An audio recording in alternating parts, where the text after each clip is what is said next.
What makes the electric charge to flow? The electrons move only if there is a difference of electric pressure called the potential difference along with the conductor.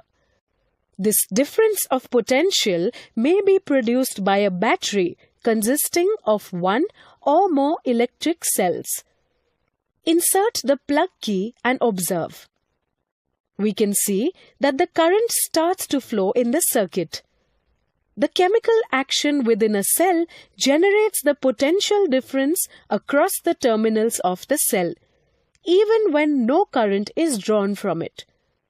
When the cell is connected to a conducting circuit element, the potential difference sets the charges in motion in the conductor and produces an electric current. We define the electric potential difference between 2 points in an electric circuit carrying some current as the work done to move a unit charge from one point to the other.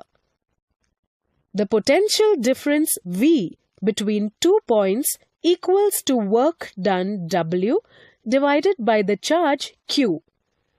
The SI unit of electric potential difference is volt or V.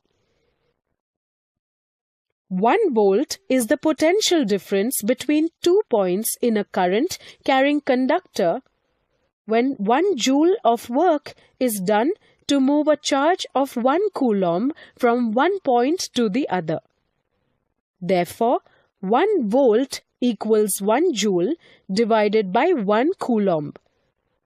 The potential difference is measured by means of an instrument called the voltmeter.